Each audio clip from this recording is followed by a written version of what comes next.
She cries in court, a masterclass of sorrow from a woman who seemed to be the perfect catch, begging for mercy with a performance that could fool the world. Her charm was a weapon, and her good looks a mask for a chilling emptiness that left a trail of victims in its wake.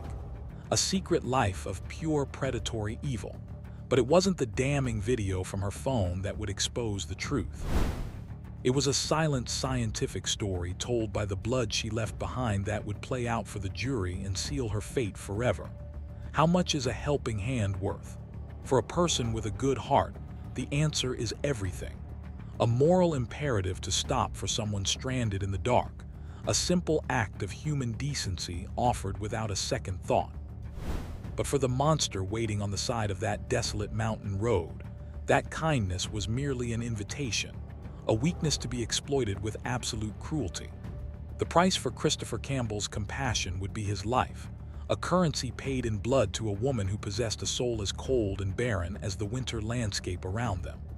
The night air in Aspen, Colorado, was thin and sharp, carrying the scent of pine and the promise of more snow under a sky littered with stars. It was a place of immense wealth and breathtaking beauty, an exclusive mountain resort town where the pristine snow could cover up any sin, making it the perfect hunting ground. Christopher Campbell, a 32-year-old architect known for his gentle demeanor and unwavering optimism, was driving home from a late meeting, his headlights cutting through the profound darkness of the winding road leading away from the town's glittering lights. It was there, on a lonely stretch bordered by dense forest, that he saw the flicker of hazard lights ahead. A late-model sedan pulled onto the shoulder with its hood up, a silent beacon of distress in the vast, quiet wilderness. Beside the car stood a woman, her silhouette framed by the pulsing amber lights, looking helpless and vulnerable.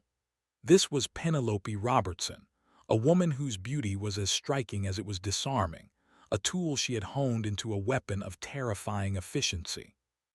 She had spent hours crafting this moment, choosing the location for its isolation, and ensuring her feigned desperation was utterly convincing, from the frantic wave of her arms to the carefully practiced tremor in her voice.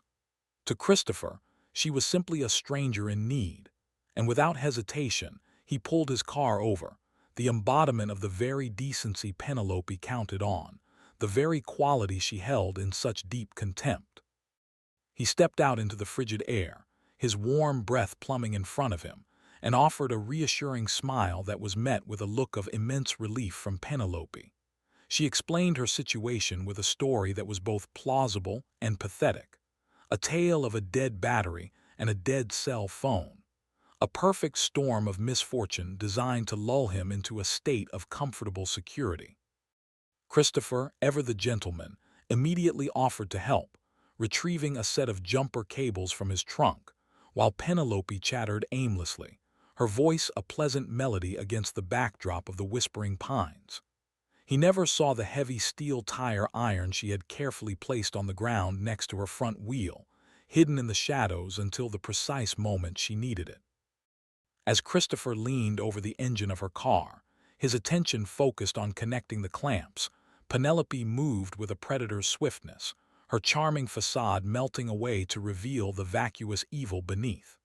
The first blow was delivered to the back of his head with sickening force, a brutal concussive impact that sent him stumbling forward into the engine block, dazed and disoriented.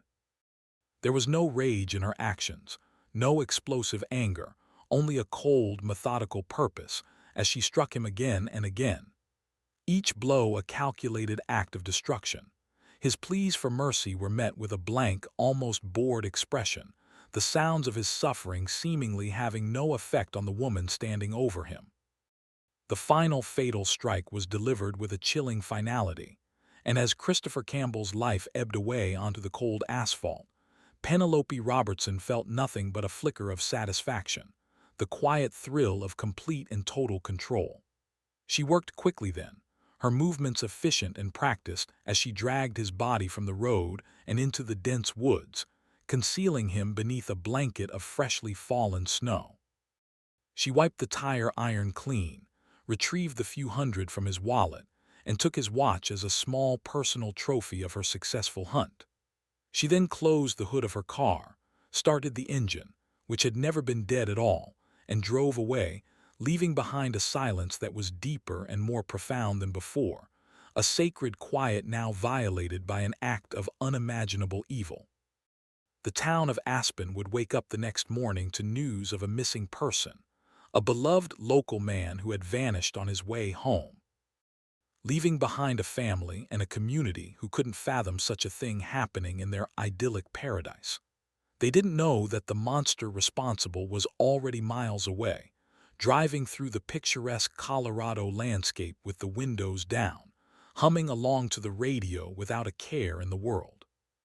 Penelope Robertson, the charming and helpless woman on the side of the road, was already planning her next performance, already searching for the next stage on which to play the victim, a role she perfected to hide the horrifying truth of what she truly was. For her, Christopher Campbell was not a person but an object.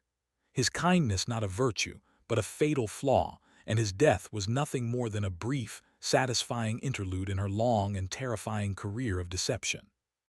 His family would wait by the phone for a call that would never come. His friends would organize search parties that would find nothing but frozen earth, and the police would chase leads that went nowhere.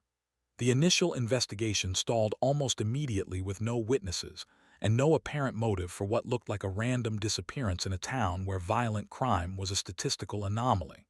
The illusion of safety that pervaded the wealthy enclave was shattered, replaced by a creeping sense of fear and uncertainty. The terrifying knowledge that evil could be hiding anywhere, even behind a beautiful smile on a dark mountain road. And as the days turned into weeks, the hope of finding Christopher Campbell alive began to fade, replaced by the grim reality that a predator had come to their pristine wilderness and taken one of their own. That predator, Penelope Robertson, had already moved on, settling in a new town hundreds of miles away, armed with a new name and a new manufactured history. She was a ghost, a phantom who moved through life by preying on the inherent goodness of others, leaving behind a trail of devastation that baffled law enforcement across multiple states. She was a cunning manipulator, a chameleon who could be anyone she needed to be to get what she wanted. And what she wanted was the thrill of the hunt and the power that came with taking a life. The murder of Christopher Campbell was not her first, and it certainly would not be her last, a fact that would remain a horrifying secret until a single determined detective refused to let the case go cold. The pristine snow of Aspen, Colorado, that blanketed the mountains and muffled the world in a beautiful silence, had indeed covered up a terrible sin, just as the town's atmosphere suggested. But secrets, like bodies, cannot stay buried forever. And the story of Christopher Campbell's final moments was waiting to be told, not by a witness, but by the science of the violence itself. The idyllic resort town would soon become the epicenter of a national manhunt, the first act in a legal drama that would expose the depths of human depravity and the terrifying reality that the most dangerous monsters are the ones who look just like us, the ones who know exactly how to make you trust them before they strike. Months of painstaking police work of connecting seemingly unrelated disappearances across 3 states finally led investigators to a quiet suburban neighborhood in Utah. It was there that Detective Mark Davis of the Aspen Police Department, a man whose weary eyes betrayed the weight of the Campbell case, finally came face to face with the woman he knew was responsible. Penelope Robertson, now living under the name K.H. Lowe Anderson, answered the door with a warm, inviting smile, the very picture of a friendly neighbor, a facade so perfect it was almost impossible to reconcile with the cold-blooded killer Davis knew her to be. The arrest was quiet and uneventful, a stark contrast to the violence of her crimes, and Penelope's reaction was not one of fear or surprise, but of mild, almost theatrical annoyance. As Detective Davis read her the Miranda rights, she listened with an air of detached curiosity, as if he were explaining the rules of a particularly tedious board game. She didn't protest her innocence or demand to know the reason for her arrest. Instead, she simply nodded, her expression conveying a sense of disappointment, as though her capture was a frustrating inconvenience rather than the end of her reign of terror. It was the first sign of the profound narcissism that fueled her, the unshakable belief in her own superiority that made the idea of consequences seem like a personal insult. In the interrogation room, under the harsh fluorescent lights that stripped away all pretense, Penelope's performance began in earnest. She wasn't just a suspect. She was a master manipulator, and this small, sterile room was her new stage. She didn't confess. She didn't deny. She gaslit. Every question Detective Davis asked was met with a counter-question, a subtle twist of his words, a feigned confusion designed to make him doubt his own line of reasoning. She was a psychological predator attempting to turn the interrogation into a maze of semantics and misdirection, a game she clearly believed she could win. "I just don't understand why you think I would ever hurt anyone," she would say, her voice laced with a convincing blend of bewilderment and hurt. "Are you sure you have the right person? It sounds like you're describing a monster, and I'm just me." This was her strategy, not to build a wall of lies, but to create a fog of confusion, to present herself as so obviously innocent that the very act of questioning her seemed absurd. She was attempting to manipulate the detectives into feeling foolish for even suspecting her, a tactic that was as audacious as it was infuriating for the seasoned investigators in the room. Detective Davis, however, had spent months living inside Penelope's world, studying her patterns and the psychological wreckage she left behind, and he was immune to her charms. He presented her with evidence of her various aliases, of her presence in the towns where other men had vanished, and with each piece of information, Penelope would simply tilt her head, offering a plausible-sounding but utterly false explanation. She would claim a past abusive relationship forced her to change her name, that she traveled for work, that the connections the police were making were just tragic coincidences. Her ability to lie was as natural as breathing, each falsehood delivered with a sincerity that would have convinced almost anyone else. She never raised her voice or showed any sign of anger. Her control was absolute, a testament to a lifetime of practice. When another detective took over the questioning, she would subtly shift her approach, tailoring her manipulation to his perceived personality. She would be deferential to one, subtly flirtatious with another, always probing for a weakness, a crack in their professional demeanor that she could exploit. It was a chilling display of predatory intelligence, the mind of a killer who saw human interaction not as a form of connection, but as a series of levers to be pulled to get what she wanted. The detectives watched as she masterfully twisted their words, making them feel as if they were the ones on trial. "When you say at the scene, what do you really mean by that?" she would ask, her brow furrowed in deep, feigned thought, because scene is such a subjective word, isn't it? One person's crime scene is another person's quiet spot on the side of the road. She was deconstructing their language, trying to dismantle the very foundation of their case brick by brick with psychological games. A tactic that revealed a profound contempt for their intelligence and the legal system they represented. For hours, this verbal chess match continued, with Penelope parrying every accusation and deflecting every piece of evidence with a carefully crafted narrative of victimhood and misunderstanding. She cried at one point, not with tears of remorse, but with tears of frustration, the manufactured sobs of a performer who was angry that her audience wasn't buying her act. It was a stunning performance of pathological narcissism, a complete inability to comprehend a world in which she was not the smartest person in the room, a world in which her actions had real, unavoidable consequences. The detectives knew they were not going to get a confession. Penelope Robertson was far too arrogant and too in control for that. Her game was to make them feel exhausted, to make them question the very evidence in front of them, to plant a seed of doubt that she hoped would grow into an acquit. She spoke of Christopher Campbell, not as a victim, but as a name in a news report she vaguely remembered. Her emotional detachment so profound it was terrifying.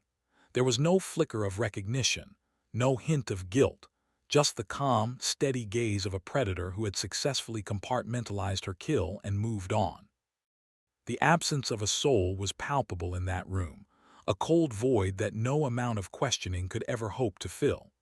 As they led her to a holding cell, her smug confidence remained unshaken, a small, knowing smile playing on her lips. She had given them nothing, she believed, and had successfully painted them as overzealous detectives chasing a phantom. She didn't know about the meticulous forensic work being done hundreds of miles away in Colorado, about the single microscopic piece of evidence that would render her entire performance meaningless. She was so confident in her ability to manipulate people that she had overlooked her inability to manipulate science. The interrogation of Penelope Robertson yielded no confession, but it provided investigators with something just as valuable, a crystal-clear window into the mind of a sociopath. Her attempts to gaslight seasoned detectives to twist reality to fit her narrative and her complete lack of empathy were a form of confession in themselves. They weren't just dealing with a killer. They were dealing with a monster who genuinely believed she was untouchable. A monster who saw the law not as a force for justice, but as an intellectual puzzle she was uniquely qualified to solve. Her arrogance, they knew, would be her ultimate undoing. While Penelope Robertson played her psychological games in the interrogation room, the real work of building the case against her was unfolding in forensic labs and digital data centers. The initial investigation had been a frustrating series of dead ends, but the discovery of her true identity was the key that unlocked a hidden world of deceit. Prosecutors and detectives began to peel back the layers of her life, and what they found was not just a killer, but a meticulous predator who had built her entire existence on a foundation of lies. A bait-and-switch artist of the highest order. The woman Christopher Campbell had stopped to help on that cold Aspen night was not the person she claimed to be. In fact, the name she had been using was entirely fictional, one of at least 4 aliases she had adopted over the past 5 years. Investigators discovered that Penelope Robertson had a disturbing pattern. She would move to a new, often affluent community, invent a tragic but compelling backstory, and use her charm and beauty to ingratiate herself with the locals. She was a social chameleon, effortlessly adapting her personality to fit her surroundings, becoming the person everyone wanted her to be, all while scouting for her next victim. The first major twist in the case came from a painstaking analysis of her digital footprint. Detectives found that before arriving in Aspen, Penelope, then known as Isabella Stone, had been living in a small, wealthy town in Oregon. During her time there, a prominent local businessman had vanished without a trace. His car found abandoned on a remote road in circumstances eerily similar to the Campbell case. At the time, his disappearance was ruled a likely suicide.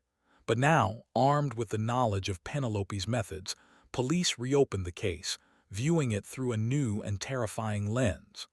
The bait and switch was her signature move, a tactic she used not just to commit her crimes, but to live her life. She would meet men on dating apps or through community events, presenting herself as a lonely but resilient woman looking for a fresh start. She was a master storyteller, weaving intricate narratives of past trauma that were designed to elicit sympathy and trust.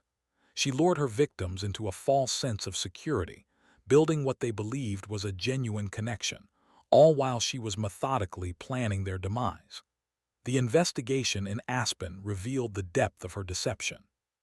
She had told people there that she was a freelance graphic designer who had moved to the mountains to escape a stalker, a lie that both explained her transient nature and preyed on people's protective instincts.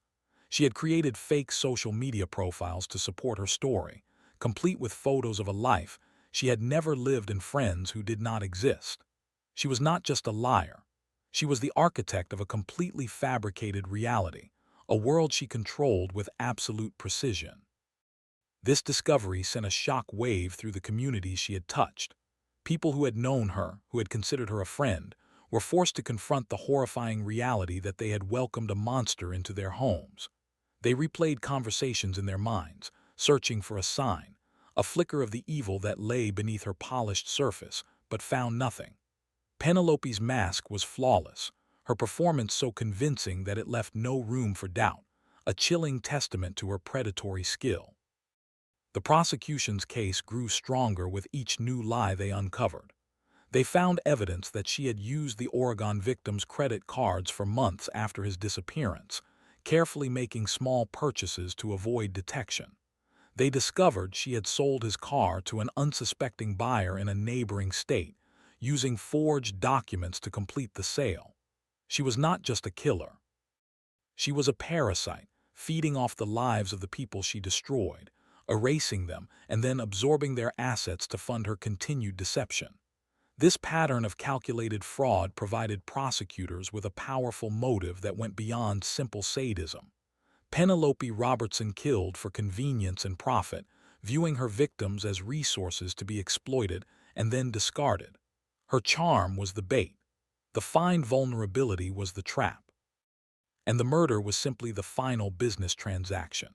The discovery of this cold financial motive made her crime seem even more monstrous, stripping away any possibility of a crime of passion and revealing a heart that was utterly devoid of human emotion. The case was no longer about a single murder in Aspen. It was about a cross-country spree of terror, a series of crimes linked by one woman's unique and terrifying methodology. Law enforcement agencies from 3 states began to share information, building a timeline of her movements and identifying other potential victims, other missing persons cases that had long gone cold.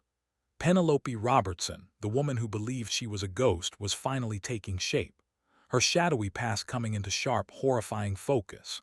The bait and switch was more than just a criminal tactic. It was the core of her being. She was a hollow person, a void filled only by the identities she stole and the lives she consumed. The prosecution now had a clear narrative for the jury. This was not a case of mistaken identity or a tragic accident. This was the story of a calculating predator who used a carefully constructed false identity to lure a kind man into a deadly trap. A woman who had done it before and would have undoubtedly done it again. The weight of this new evidence was staggering, transforming a difficult circumstantial case into an ironclad indictment. The defense, which had planned to argue a lack of evidence, was now faced with a mountain of incriminating information that painted their client as a serial predator. The trial would not just be about the death of Christopher Campbell, but about the unmasking of Penelope Robertson, about forcing her to confront the truth of her own monstrous identity in front of the entire world. The stage was set for a courtroom battle that would captivate the nation. A fight for justice for all the victims of the woman who hid her evil behind a beautiful lie. In the months leading up to the trial, Penelope Robertson's behavior in custody offered a chilling preview of the performance she intended to give in court. Freed from the need to maintain her cover in the outside world, her true personality began to emerge. A grotesque mixture of arrogance, contempt, and a complete lack of regard for the legal process. Her pretrial hearings became a theater of the absurd with Penelope as the star, director, and sole audience member of her own twisted production. Her defense attorney, a seasoned public defender named Brian Collins, found himself in an impossible position, tasked with representing a client who seemed determined to sabotage her own case. Penelope treated his legal advice with open disdain, often laughing at his suggestions or rolling her eyes with theatrical boredom. She saw herself as intellectually superior to everyone, including her own counsel, and believed she could manipulate the legal system with the same ease she manipulated individuals. Her narcissism was a blinding force, preventing her from seeing the cliff she was happily skipping towards. The most shocking and infuriating aspect of her pretrial conduct was her behavior during jury selection. While potential jurors were being questioned, Penelope, seated at the defense table, would engage in a sickening pantomime of seduction. She would make eye contact with male jurors, holding their gaze for a moment too long before offering a small conspiratorial smile. It was a disgusting attempt to flirt with the very people who would decide her fate, a tactic so brazen and inappropriate that it left the prosecution team speechless. Prosecutor Victoria Hughes watched in disbelief as Penelope subtly played to the jury box, adjusting her posture, tucking a strand of hair behind her ear, all calculated movements designed to project an image of non-threatening femininity. She was using the same tools of manipulation that had worked for her on the outside, utterly failing to grasp that a courtroom was a different kind of stage, one with rules she could not bend to her will. She was not charming the jury. She was revealing her true manipulative nature to them before the trial had even begun. This behavior reached a point where the judge, a no-nonsense jurist named Arthur Sanders, was forced to intervene. After Penelope winked at a potential juror, Judge Sanders slammed his gavel down, his voice echoing through the silent courtroom. He sternly warned her that the court was not a social club, and that any further attempts to influence or intimidate the jury would result in her being removed from the proceedings. For a brief moment, Penelope's mask of detached amusement slipped, replaced by a flash of pure, unadulterated rage at being challenged, a glimpse of the monster lurking beneath the surface. Undeterred, Penelope simply shifted her tactics.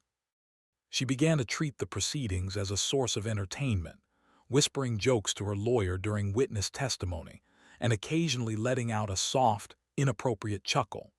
She was completely detached from the gravity of her situation, living in a world of her own making where she was the untouchable protagonist, and everyone else was just a minor character in her story.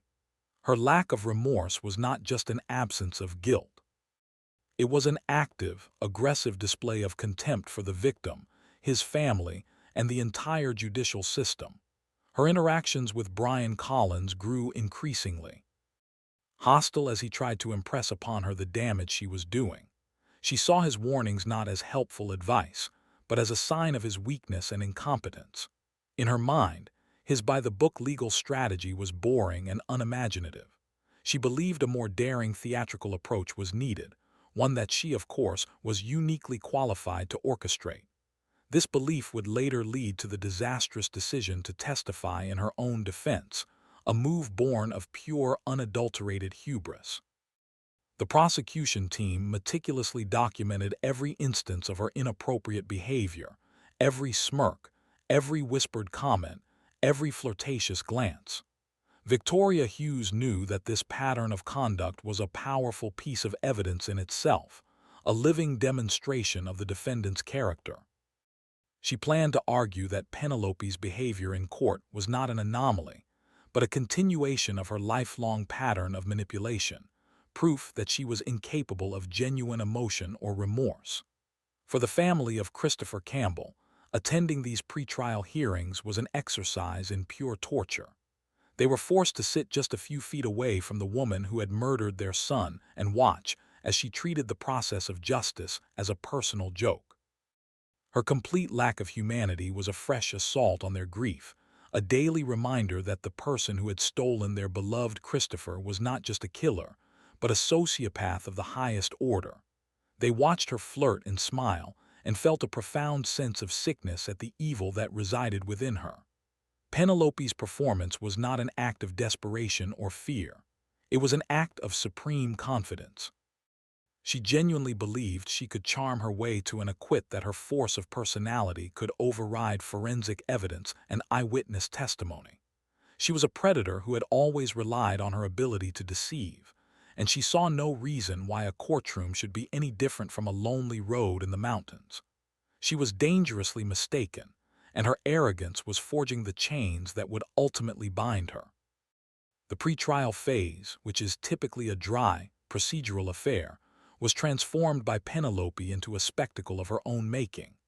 The media began to take notice of her bizarre courtroom antics, and her picture was soon splashed across newspapers and television screens, the smiling, confident killer who seemed to be enjoying her own murder trial.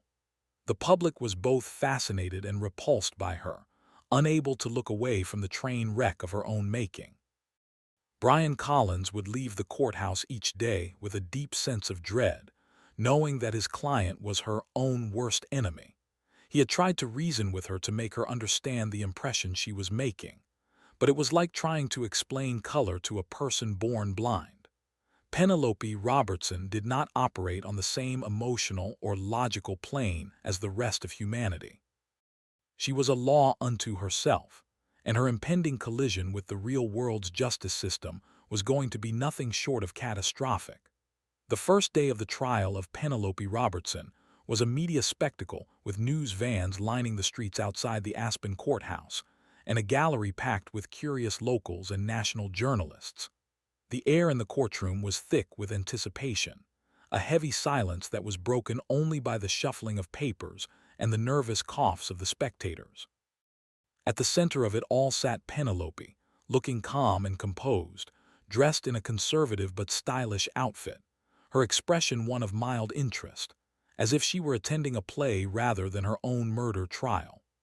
Prosecutor Victoria Hughes began her opening statement with a powerful and poignant tribute to Christopher Campbell, painting a vivid picture of a kind, compassionate man whose life was senselessly cut short. She described him as a loving son, a loyal friend, and a talented architect with a bright future.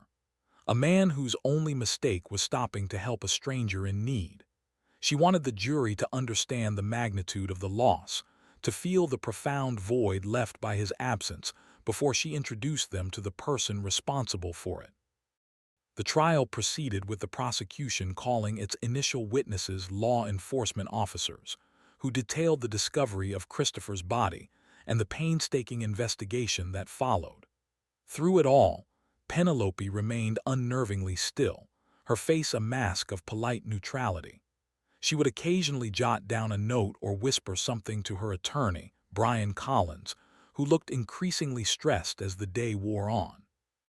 It was a carefully rehearsed performance of a diligent defendant, another role she was playing for the jury. The emotional turning point of the day came when the prosecution called Christopher's mother, Eleanor Campbell, to the stand.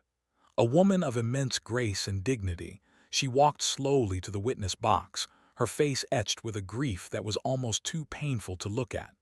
Her voice was soft, but steady as she answered Hughes's questions, describing her son's wonderful character, their last conversation, and the gut-wrenching pain of the days and weeks she spent waiting for news that never came.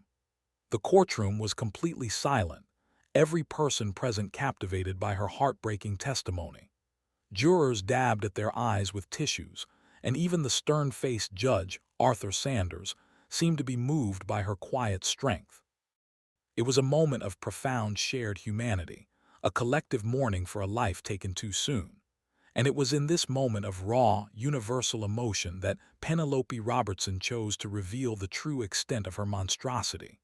As Eleanor Campbell described the day, she bought her son the watch he was wearing when he was killed, a watch Penelope had kept as a trophy. Penelope leaned forward, a look of intense concentration on her face.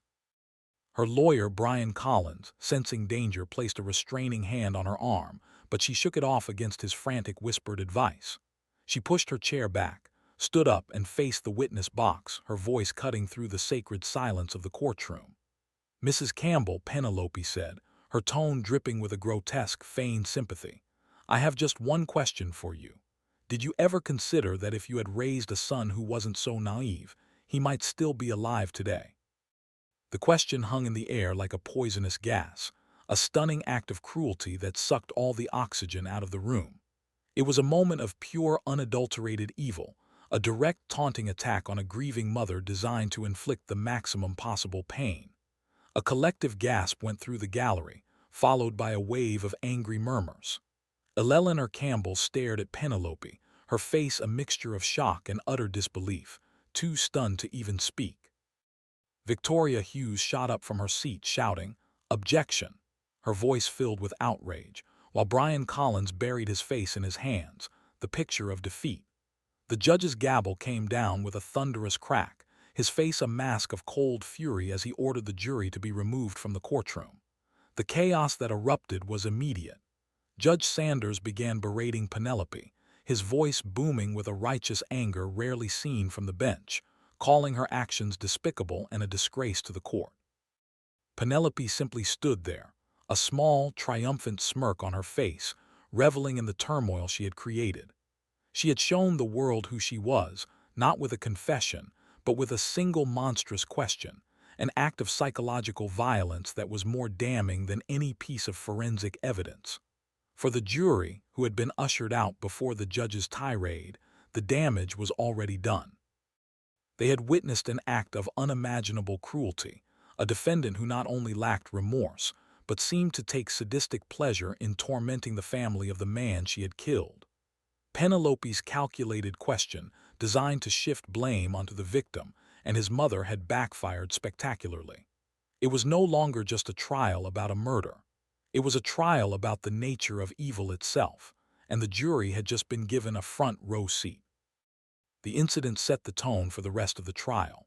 Penelope had shed her mask of civility and revealed the predator beneath, a cunning manipulator who would stop at nothing to control the narrative and inflict pain. Her outburst was not a sign of her cracking under pressure. It was a tactical move, a display of power from a woman who believed she was in complete control. She had wanted to rattle the prosecution's key witness, but in doing so, she had inadvertently signed her own conviction. When the trial resumed, the atmosphere had changed. The jury now looked at Penelope not with curiosity, but with a mixture of fear and disgust. They had seen beyond her charming facade, beyond the well-dressed, intelligent woman at the defense table, and had caught a glimpse of the cold, empty void where her soul should have been. Her taunting question had been a profound miscalculation, a moment of hubris that would echo through the remainder of the proceedings, a constant reminder of the chilling depravity they were tasked with judging. The trial had truly begun, not with an opening statement, but with a single cruel question that had laid the defendant's black heart bare for all to see. With the jury already recoiling from Penelope Robertson's monstrous courtroom behavior, Prosecutor Victoria Hughes knew it was the perfect time to tighten the noose. The prosecution's case was a methodical and damning presentation of forensic evidence, financial records, and witness testimony that systematically dismantled Penelope's web of lies. They presented evidence of her multiple aliases, her fraudulent activities, and the eerie similarities between Christopher Campbell's murder and the disappearances of other men in her past. But the most devastating blow was yet to come, a mid-trial twist that would transform the sea. As from a single murder trial into the unmasking of a serial predator, Hughes called a surprise witness to the stand, a name that had not appeared on any of the pre-trial witness lists, a move that sent a ripple of anticipation through the courtroom. A woman named Sarah Jenkins walked nervously to the witness box, her hands trembling as she was sworn in. She was a quiet, unassuming woman from Portland, Oregon. And as she began to speak, her voice barely a whisper, the entire courtroom leaned in, captivated by her story. Sarah testified that 3 years earlier, she had been attacked in a manner that was chillingly identical to the crime that took Christopher Campbell's life. She described driving on a remote road late at night when she saw a beautiful, distressed woman standing next to a car with its hood up.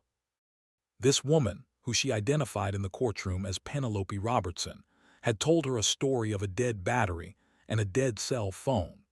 Feeling a sense of sisterly duty to help another woman in distress, Sarah had pulled over and offered her assistance. Her testimony was a harrowing real-time account of Penelope's predatory tactics. She described Penelope's disarming charm, her friendly chatter, and the way she expertly manufactured an atmosphere of safety and trust. Then, just as Christopher Campbell had done, Sarah leaned over the engine of Penelope's car to connect a set of jumper cables. It was then that she heard a subtle sound behind her, the swish of metal through the air, and a primal instinct screamed at her to move. She threw herself to the side, just as a tire iron came crashing down where her head had been moments before, the force of the blow denting the car's fender. The courtroom was utterly silent as Sarah Jenkins, tears streaming down her face, recounted the terrifying struggle that followed. She described Penelope's face changing in an instant, the warm smile vanishing, replaced by a cold, predatory emptiness in her eyes. Penelope attacked her with a ferocious, silent rage, and it was only by a sheer miracle of adrenaline and desperation that Sarah managed to fight her off, land a lucky blow that stunned Penelope, and scramble back to her car and speed away. She had reported the incident to the police, but her story was so bizarre and her description of the attacker so vague that the case went nowhere. Penelope had vanished, and Sarah was left with the physical and emotional scars of an attack she could not explain. For 3 years, she lived in fear, haunted by the memory of the beautiful woman with the dead eyes. It wasn't until she saw Penelope's face on a national news report about the Aspen murder trial that she finally understood what had happened to her. She immediately contacted the Aspen prosecutor's office, her story providing the final crucial piece of the puzzle. Victoria Hughes had kept Sarah's existence a closely guarded secret, a tactical decision that now paid off spectacularly. The defense was caught completely off guard with no time to prepare a cross-examination or attempt to discredit the witness. Brian Collins could only sit in stunned silence as Sarah Jenkins's testimony unfolded, each word another nail in his client's coffin. He looked over at Penelope, expecting to see a look of panic or fear, but saw only a flicker of annoyance, the irritation of a predator whose past failure had come back to haunt her. For the jury, Sarah's testimony was a revelation. It provided irrefutable proof of Penelope's methods, establishing a clear and undeniable pattern of behavior. This wasn't a one-time incident or a tragic mistake. This was a signature crime, a rehearsed and perfected hunting technique. Sarah Jenkins was living proof of Penelope's malevolence. A ghost from a past crime who had returned to ensure justice was served for the victim who was not so lucky. The impact of her testimony was profound. It solidified the prosecution's narrative that Penelope Robertson was not just a murderer, but a serial predator who had been honing her skills for years. It explained the lack of evidence at other potential crime scenes. She was a killer who learned from her mistakes, and the attack on Sarah Jenkins was the brutal practice run that had taught her how to succeed. The jury could now see the murder of Christopher Campbell not as an isolated event, but as the culmination of a long and bloody apprenticeship. When Sarah Jenkins stepped down from the witness stand, the entire dynamic of the trial had shifted. The presumption of innocence already hanging by a thread was now completely obliterated. The jury was no longer just considering the evidence related to the Aspen crime. They were now aware that they were in the presence of a monster, a woman who had tried to kill before and had finally succeeded. The question in their minds was no longer whether she was guilty, but how many others there were, how many more victims were buried in shallow graves across the country. Penelope's reaction to this devastating testimony was, as always, chillingly detached. During a recess, she calmly told her lawyer that Sarah Jenkins was a liar, a delusional woman seeking attention, another obstacle to be overcome. She showed no fear, no remorse, no recognition of the fact that her world was collapsing around her. Her belief in her own invincibility was so absolute that even the testimony of a surviving victim could not shake it. But for everyone else in that courtroom, the truth was now blindingly clear. They were looking at a serial killer, and the quiet, courageous testimony of Sarah Jenkins had been the key that unlocked her cage. The defense case for Penelope Robertson was doomed from the start, crippled by a mountain of evidence and a client whose arrogance was a constant liability. Her attorney, Brian Collins, knew that his only hope was to create some form of reasonable doubt to poke holes in the prosecution's timeline or to challenge the forensic evidence. His strategy was a long shot, but it was a sound, logical approach to an almost impossible situation. That strategy, however, relied on one crucial element: his client staying off the witness stand. Against all legal advice, against the desperate pleading of her own lawyer, Penelope Robertson insisted on testifying. She saw it as her grand opportunity, her moment to finally take center stage and charm the jury into an acquit. She believed her intelligence and charisma were more powerful than any evidence Victoria Hughes could present, and she viewed the witness stand not as a place of peril, but as a platform for her ultimate performance. It was a decision born of pure pathological narcissism, and it would prove to be the final catastrophic twist that destroyed her own case. When Penelope took the stand, she was the picture of composure and confidence. She answered her own lawyer's questions with a calm, articulate grace, weaving a complex and self-serving narrative of her life. She painted herself as a victim of circumstance, a woman who had been forced to adopt new identities to escape a shadowy, abusive ex-boyfriend. She claimed her presence in Aspen was a coincidence, a tragic case of being in the wrong place at the wrong time. It was a masterful performance of lies delivered with an actor's conviction. Her story began to unravel, however, the moment prosecutor Victoria Hughes stood up for cross-examination. Hughes was a sharp, relentless prosecutor who had spent months preparing for this moment. She didn't attack Penelope with emotion. She dismantled her with cold, hard facts, using Penelope's own arrogance against her. Hughes began by calmly walking Penelope through the timeline of her aliases, showing the jury how each new identity conveniently coincided with the disappearance of a wealthy man in her vicinity. Penelope, ever the confident performer, parried the initial questions with ease, but her composure began to crack as Hughes tightened the net. The prosecutor's questions became more pointed, more specific, forcing Penelope into a corner of her own lies. The turning point came when Hughes shifted her questioning to the night of Christopher Campbell's murder and the specific details of the crime scene. It was here that the prosecution's key piece of forensic evidence, which had been waiting like a time bomb, was finally brought into play. Hughes presented the jury with a series of large, clear diagrams detailing the blood spatter analysis from the scene. An expert had already testified that the pattern of the spatter on the inside of Penelope's car door was inconsistent with a simple struggle. It was a high-velocity pattern that could only have been created by a weapon like a tire iron being swung with immense force inside the vehicle after the door was already open. The blood, of course, was a perfect match to Christopher Campbell. Penelope had initially claimed to police that she had never even met Christopher, that she wasn't even on that road that night.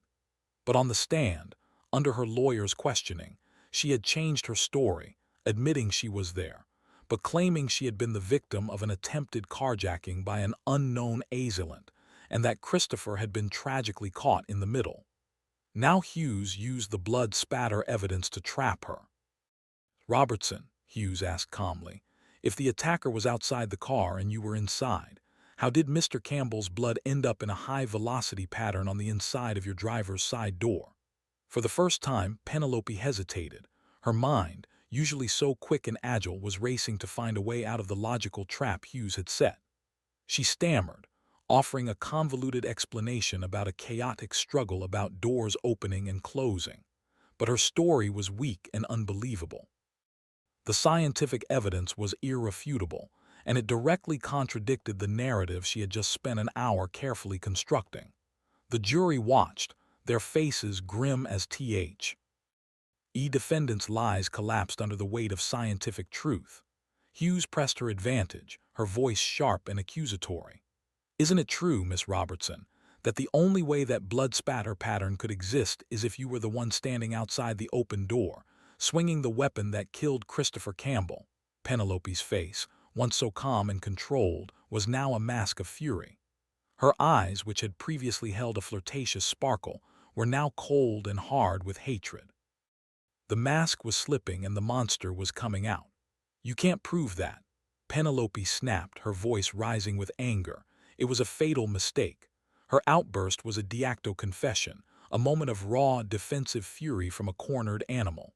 The calm, victimized woman she had pretended to be was gone, replaced by a snarling, defiant killer.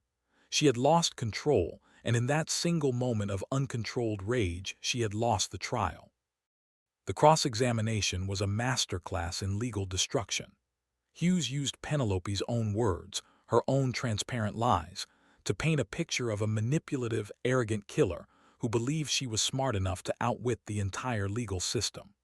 Penelope's decision to testify, the ultimate act of hubris, had turned into a televised implosion. She had walked willingly into the prosecution's trap, so blinded by her own ego that she never even saw the jaws closing around her. As she stepped down from the witness stand, her face was pale, her hands trembling, not with fear, but with rage at having been bested. She shot a look of pure venom at Victoria Hughes, a look that conveyed a promise of violence. The jury saw it all. They had seen her lie. They had seen her get caught, and they had seen the chilling, murderous rage that lay just beneath her carefully constructed surface. The defense had rested its case, but in reality, their case had been wrested for them, destroyed from the inside out by the very person it was meant to protect. The transparent lies and staggering arrogance of Penelope Robertson had done what no lawyer could.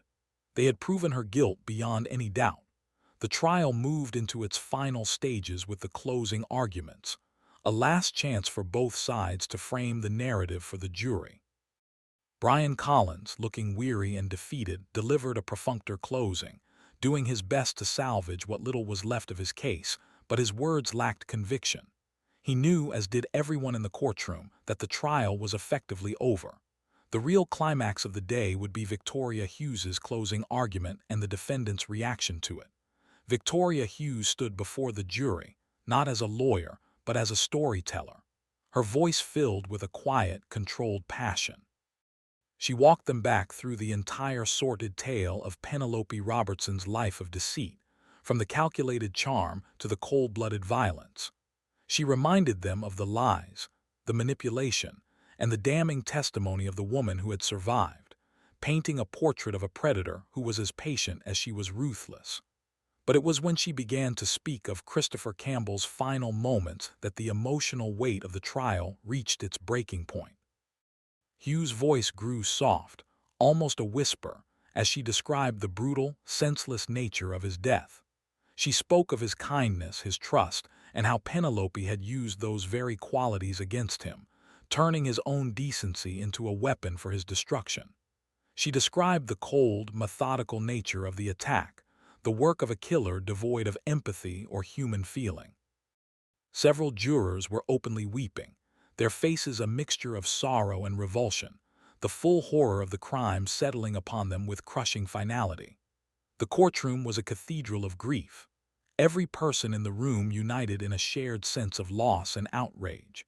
Every person, that is, except for one, as Victoria Hughes reached the emotional crescendo of her argument, her voice cracking as she held up a photo of a smiling Christopher Campbell. All eyes were on the jury, but in the periphery, Abafe noticed a small, almost imperceptible movement from the defense table.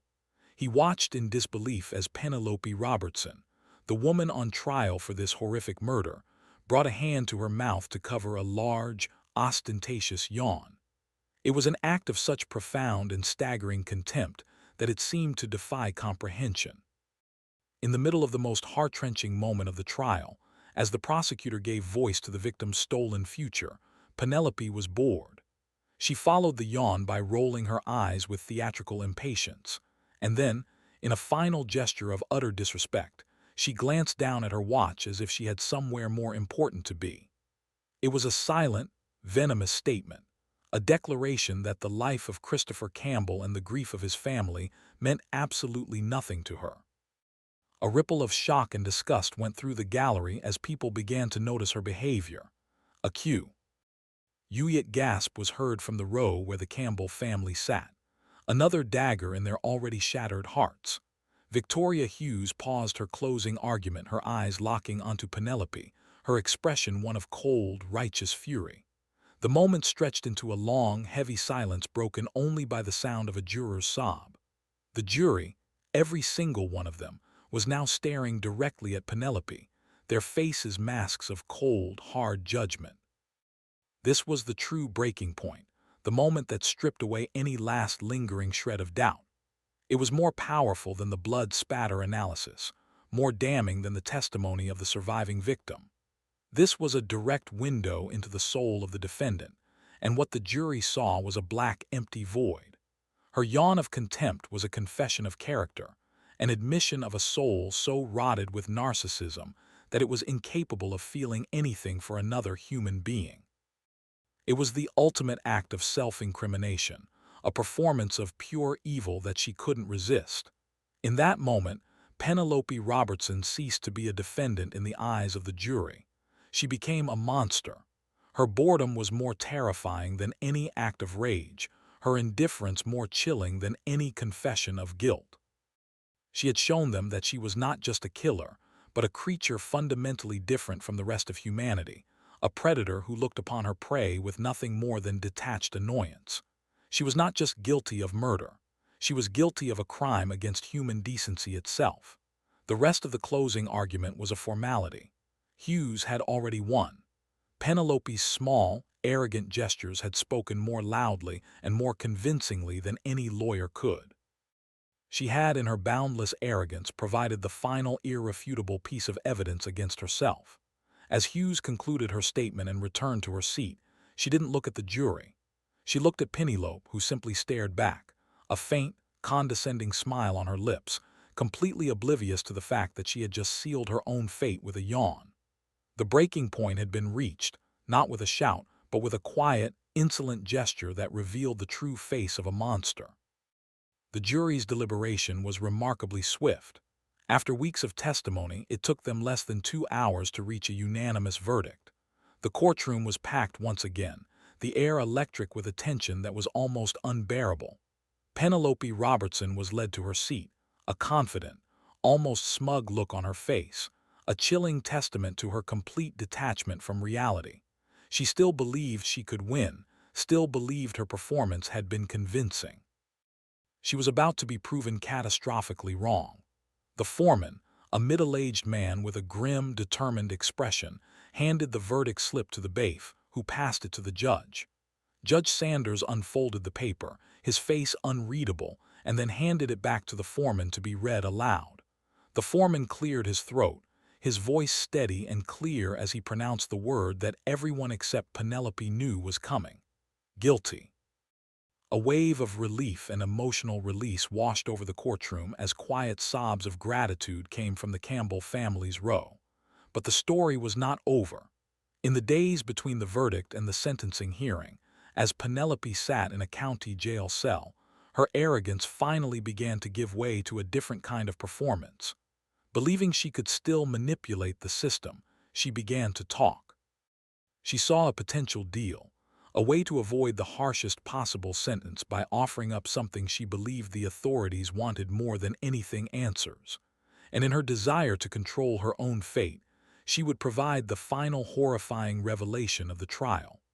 Her cellmate, a woman facing minor fraud charges, became the unsuspecting audience for Penelope's final act.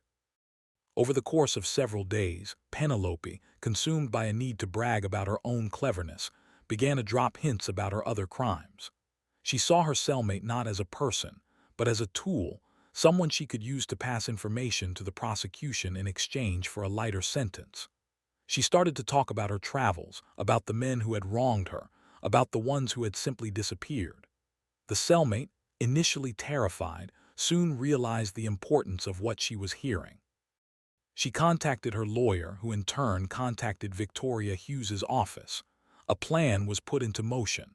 The cellmate was provided with paper and a pen and encouraged to listen. What followed was a confession of monstrous proportions.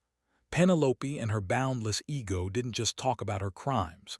She reveled in them, her stories filled with sadistic details and a chilling lack of remorse. The final revelation, the main twist that would cement Penelope Robertson's legacy as one of the most prolific female serial killers in modern history, came in the form of a hand-drawn map. Penelope, boasting about how police were too incompetent to ever find her other victims, meticulously drew a map of the western United States. On it, she marked 7 different locations in 4 different states with small hand-drawn X's. Next to each X, she wrote a set of initials. These were her trophies, her secret graveyard scattered across the country. This prison confession was the ultimate act of a narcissist. She was not confessing out of guilt. She was confessing out of arrogance, so desperate to prove her intellectual superiority that she willingly handed the prosecution the keys to her hidden kingdom of death. The map was a taunt, a final defiant gesture from a killer who believed she was still in control, still playing the game even from behind bars.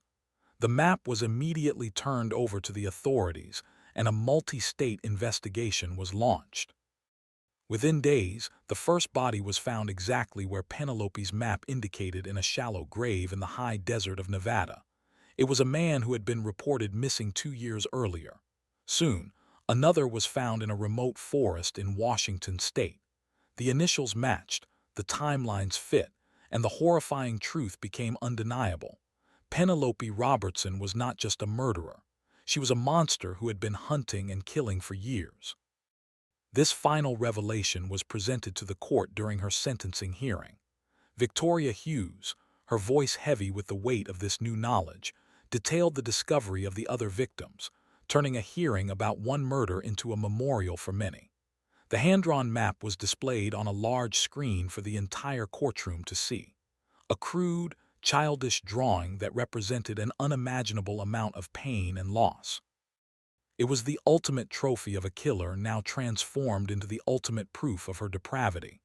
Penelope watched the presentation of this new evidence, not with horror, but with a flicker of pride in her eyes.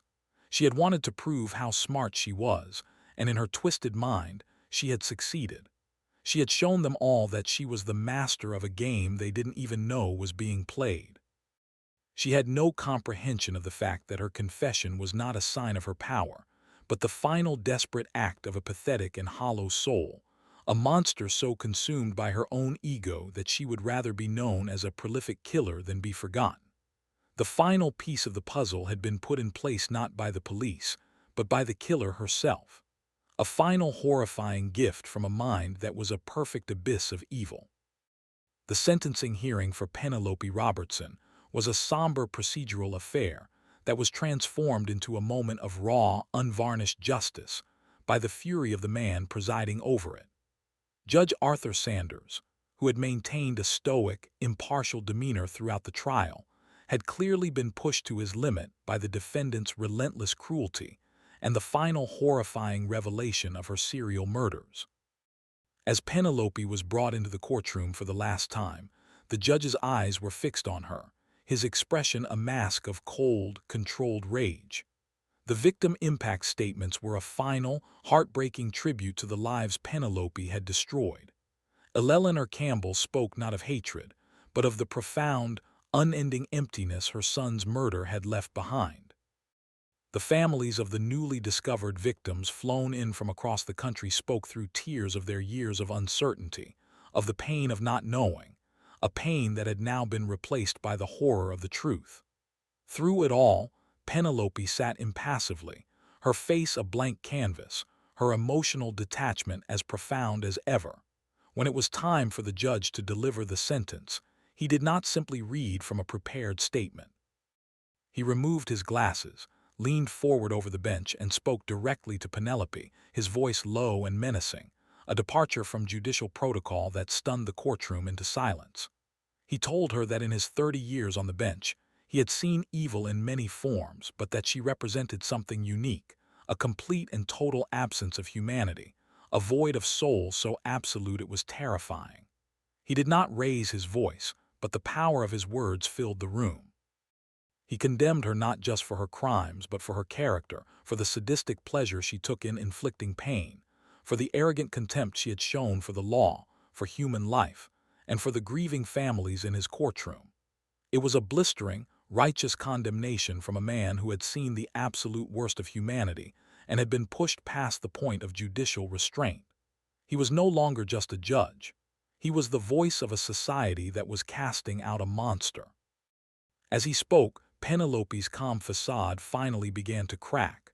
Her face, once a mask of smug indifference, was now contorted with a rage she could no longer conceal. She had been the center of attention for months, the star of her own dark drama, and now this judge was reducing her to nothing more than a pathetic, soulless creature. Her narcissism could not tolerate it. The judge was stealing her power, her control of the narrative, and she was not going to allow it. Just as Judge Sanders was about to formally impose the sentence of multiple life terms without the possibility of parole, Penelope Robertson snapped. She shoved her chair back with a loud crash, lunged forward against her restraints, and screamed at the judge, her voice a venomous hiss. "You think this is over?" She shrieked, her eyes wild with a murderous fury. "I will get out, and when I do I will find your family. I will find your children, and I will do to them what I did to all the others." The threat so direct, so violent, so personal hung in the air, a final shocking testament to the unrepentant evil that resided within her. Baifs immediately swarmed her, struggling to control the flailing, snarling monster she had become. The gallery erupted in a mixture of gasps and angry shouts. The charming, intelligent woman who had walked into the courtroom weeks ago was gone, replaced by a caged animal, stripped of all its pretense and left with nothing but pure, undiluted rage. Judge Sanders did not flinch. He watched, his face like stone as she was subdued and dragged, still screaming threats and profanities from the courtroom. He waited until the heavy doors slammed shut behind her, plunging the room into a sudden, ringing silence. Then he calmly put his glasses back on, looked out at the grieving families, and formally delivered the sentence to an empty defense table, ensuring that the last word in the courtroom record would be one of justice, not of her empty, pathetic threats. The final act of Penelope Robertson was not one of remorse or regret, but of pure, defiant evil. She had been unmasked, convicted, and sentenced, but she would never be broken because there was nothing inside her to break. Her threat to the judge was her final gift to the world, a chilling reminder that some monsters cannot be redeemed. They can only be caged. As the Campbell family and the families of her other victims left the courthouse, they did so with the grim satisfaction of knowing that the woman who had brought so much darkness into their lives would spend the rest of hers in a concrete box. A fitting end for a creature who was already empty on the inside. Justice had been served, and the monster had finally been silenced.